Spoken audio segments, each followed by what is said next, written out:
আজ বানাবো আমি চালতা। আচ্ছা, তার জন্য আমি দুটো চালতা কেটে নিয়ে ধুয়ে পরিষ্কার করে রেখে দিয়েছি। সরু সরু করে কাটতে হবে। এগুলো একদম সরু সরু করে কাটতে হবে। সরু সরু করে কেটে নিয়েছি, আমি ধুয়ে পরিষ্কার করেছি।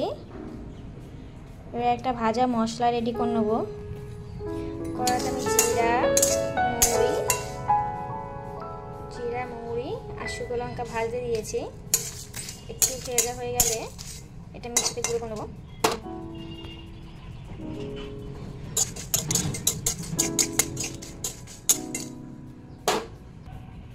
এটা ভাজা হয়ে গেছে, নামিয়ে নেব, মিক্সিতে গুঁড়ো করে নেব।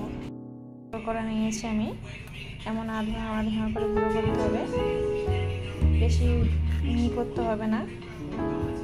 চালতাগুলো আমি সিদ্ধ করতে বসিয়ে দিয়েছি। এখানে নুন হলুদ দিয়ে আমি সিদ্ধ করতে বসিয়ে দিয়েছি। চলো এটা চাপা দেওয়া যাক। সিদ্ধ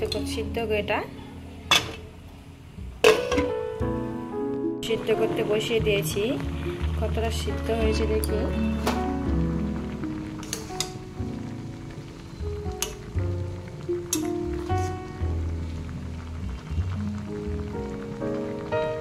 আর একটু হবে, চাপা দিয়ে দেবো, চাপা দিয়ে রেখে দেবো। আর একটু হবে, পরে ঢাকা খুলে দেখবো হয়ে গেছে কিনা।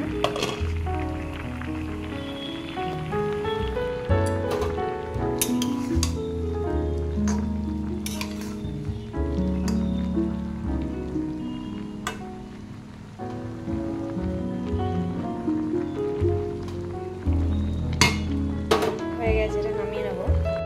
এগুলো এখানে থেতো করে নিয়েছি, থেতো করছি। এখানে একটা একটা করে থেতো করে নিতে হবে, এমন করে দিয়ে।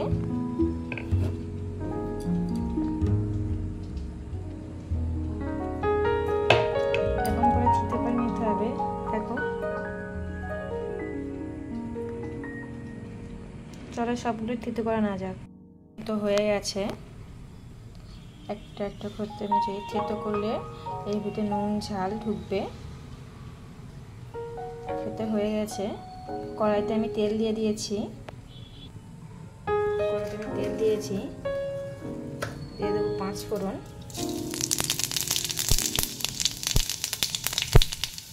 লঙ্কা,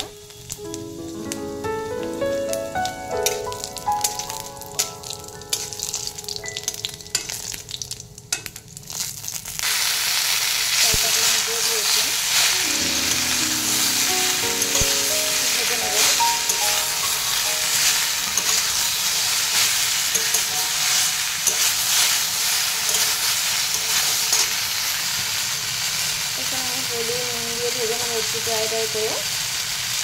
এখানে হলুদ,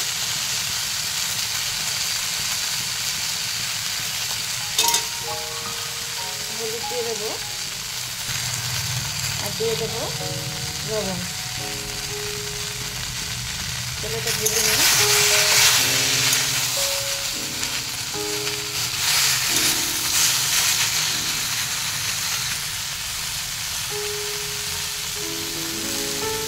ভাজা হয়ে গেছে, এটা আমি চিনি দিয়ে দেবো। এবার চিনি দিয়ে তোমরা ঝাল দিতে পারো, আমি চিনি দিয়ে দেবো। এখানে দিয়ে দেবো আমি চিনি।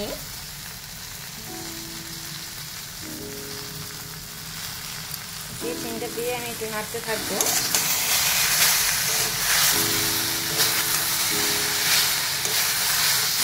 চিনি থেকে এমন জল ছেড়ে যাবে। চিনিটা দেওয়ার পর অনবরত নাড়তে হবে। দেখো চিনি থেকে কত জল উঠে গেছে, অনবরত নাড়তে হবে। দেখো চালটা আমার রেডি হয়ে এসছে। এবার আমি ভাজা মশলাটাগুলো দিয়ে দেবো এখানে।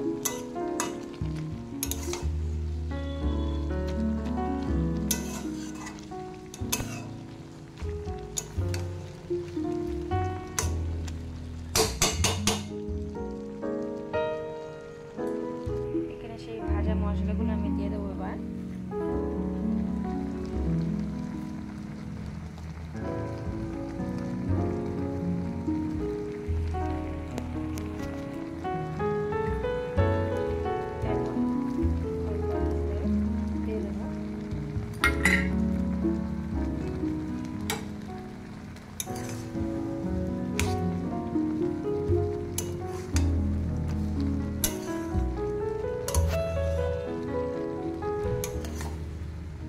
হয়ে